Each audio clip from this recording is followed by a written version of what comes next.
Welcome to another season of WNL Sports Weekly. I'm Jeremy Franklin. Here on our first show of the new school year, we'll speak with women's soccer coach Neil Cunningham, women's cross-country captain Annelise Madison, and men's soccer captain Al Organ. But first, a quick look back at the weekend in Washington and Lee athletics. The men's and women's cross-country teams both claimed first place at the Generals Invitational, with Casey McIntosh winning the women's race. Football opened up the season with a 14-13 victory over Franklin and Marshall, while volleyball went 2-2 in the WNL Invitational, beating Meredith and Southern Virginia, but falling to nationally ranked Otterbein and Christopher Newport. Field hockey dropped a 5-2 road decision to York, while men's soccer opened up its home schedule with a 1-1 draw against Catholic. And women's soccer split a pair of matches at the Mary Washington Classic, falling 2-0 to Rowan before rebounding to defeat the host Eagles 2-1. I'm joined now by the head coach of the women's soccer team, Neil Cunningham. Neil, welcome back to the show. Thanks, glad to be here. Washington and Lee is 3-1 on the season. What have you learned about your team so far? That they're very tough. They work hard, and we've got a good mixture of young players and veterans, and they've gelled a lot quicker than I thought they were. So we're in good shape. We had a good weekend, played really well, played two really good teams, so I feel good moving forward. You have a number of proven goal scorers and playmakers returning to the roster this season. Do you view the attack and midfield as strengths of your team? I think definitely that's the way it probably will look, especially with having a young back line. But I think Rossi, Rush, and Beasley and Ward are doing a great job so far, and I think they'll continue to improve and push us forward. Our midfield has been good this weekend as well, and I think we'll be, if Crush can find a form a little bit and get some goals now, I think we'll really start to push ahead in the ODAC. As you alluded to, you do have some younger players, some first years and sophomores seeing time in the back third. What needs to happen for WNL to have a good year on the defensive end? I'm not happy with the number of goals we're conceding right now. 4 in 4 games is not typically our style, so we need to tighten up a little bit.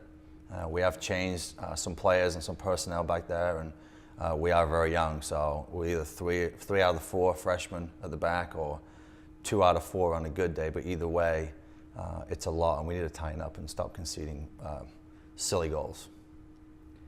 The ODAC promises to be as tough as ever this season. Lynchburg is ranked 4th in the country. Virginia Wesleyan was in the preseason poll. Teams like Bridgewater, Roanoke, and Shenandoah have proven to be tough outs in the past few years. What are your expectations for conference play? We expect to win it, but it's going to be really tough. It doesn't get easier. Like you said, Virginia Wesleyan and Lynchburg are always nationally ranked and powerhouses in Division III soccer. So, and Bridgewater, Roanoke, like I said, are always up there. Randolph-Macon can never be overlooked. Shenandoah, we saw last year, surprised everybody. So it's always a tough league, and we just want to ensure that we hit that end of the season, that we're healthy and we're on a good winning streak, and then hopefully we can take the title. Neil, thanks for joining us here. Best of luck this season. Thanks, appreciate it. With me now is Annelise Madison, senior cross-country captain from Roca, Nebraska. Annelise, welcome back to the show. Thanks for having me, Jeremy. WNL's had 2 good showings so far. You finished 2nd at the ODAC preview meet behind a non-conference opponent, Christopher Newport, and then you won the Generals Invitational this past weekend. How pleased have you been with the start to the new season? It's been a great start to the season. As you said, Christopher Newport is the only team that's beaten us so far, and I definitely think that we can have a shot at them again at the Christopher Newport meet, and then also at regionals. And so I'm very pleased with the start of the season. I think it's a sign of good things to come, and especially this being more of a transitional year, I think we're off to a great start. You had 3 first-years place at the home invite this past weekend. What has enabled these young runners to have an impact right off the bat?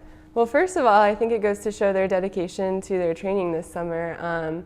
They put in the time and the miles to get to this point, and they've really bought into the program. They've bought into our goals and the team rules, the team expectations, certainly all the expectations that the captains have set out for them, and also the coaches. So they're doing a great job so far, and we're definitely looking to them to contribute to our conference team and also our regionals team. So I think we can go far with their contributions. You described this as a transitional year for WNL cross country. With that in mind, how much more important is your role as captain? I'm fortunate to have 2 other great co-captains, Katie Driest and Brandy Huffman, and we're working together along with our head coach, who was last year's assistant coach, Coach Capito, and the new track coach, who is our cross-country assistant coach, Dana Freeman. And together we have the same vision for the team. We've met several times. We have the same goals for the team. And definitely every time there's a coaching change, it's a challenge, but it's something that this team is already overcoming, and it's, I mean, we're very unified going forward, and we're looking to have a great season this year. What kind of expectations do you have for the Generals this fall?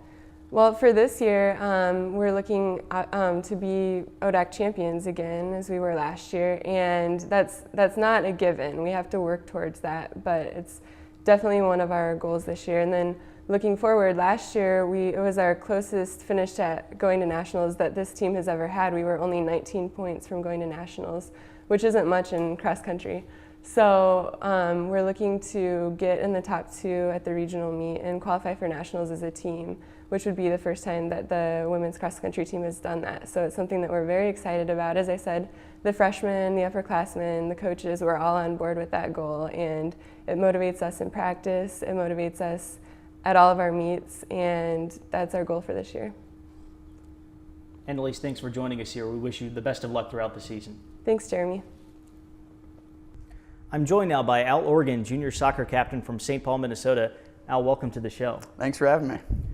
4 overtime contests for the Generals in 4 matches this season. You've given up just 2 goals so far. What have you been pleased with watching Annelise play, and what did the Generals need to improve upon as the year goes along? Well, our defense has been really great. We got our junior goalie Albert Civitrice in goal, and then we got a pretty young back line. 2 freshmen have been starting each game, but with only 2 goals against, we've been doing pretty great in the back. Going forward, we're really hoping to put some more goals away. Even though we've only let 2 goals in, we've only scored 3. So that's been quite an issue for us. I'm pretty good at getting the ball up, but we're not great at getting players forward. So we can get the ball up into the corners, but we'll put crosses in, and nobody's really there to put it away. So hopefully in the next few games we put more than 1 goal away and try not to go into overtime. How has your role on the field changed in 2013? Well, past 2 years I played center back, so that's mostly a defensive role.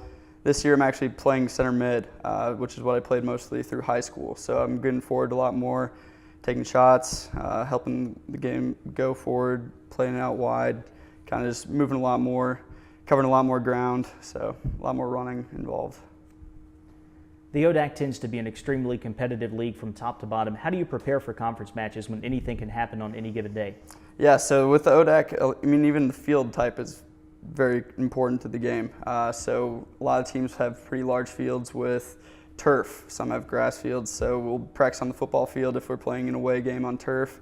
If not, we'll just play on the regular practice field with grass. So first home ODAC game is next Wednesday against Hampton-Sydney. It's probably the biggest game of the season thus far, so we're really hoping to get out there and get a win for the Generals. The news became official this week that Rolf Peranian is retiring at the end of this season after 38 years at the helm of the program. How do you and your teammates feel about being involved in his final campaign? At the beginning of the season, we had a team meeting, and we were asked to choose 1 word to describe what we wanted for the season, what we wanted for the team, and we all decided that family was going to be that word. And so we really think that this year our team is a family. It's going to be a very special team, and going forward, we're hoping to have a very special year. We're undefeated thus far, and we're hoping to continue that throughout the ODACs. And not only is the team very prepared for this final season with Rolf, but I think the fans are too. They're getting out there, getting at it early on. Fans like Larry, Brian Kruskos, they're getting out there heckling on the other team and really kind of helping us strive on in the home games. Al, thanks for joining us here. Good luck throughout the season. Thanks for having me. It's time now for a look at the upcoming weekend. Volleyball will play host to 3 matches at the Warner Center, starting with a showdown against ODAC rival Randolph-Macon on Friday evening. The Generals continue play on Saturday with another big conference match against Virginia Wesleyan, followed by a non-league contest against Averett. Also on Saturday, field hockey travels to 9th-ranked Christopher Newport, while women's soccer opens up conference play at Eastern Mennonite, and men's soccer travels to Ferrum. And the tennis and golf teams will begin the fall portion of their schedules. Men's and women's tennis head to Fredericksburg for the Mary Washington Kickoff Classic. Women's golf will compete in the Dickinson Invitational, and men's golf travels to Bridgewater for the Tom Kinder Memorial Tournament. For WNL Sports Weekly, I'm Jeremy Franklin. Thanks for watching.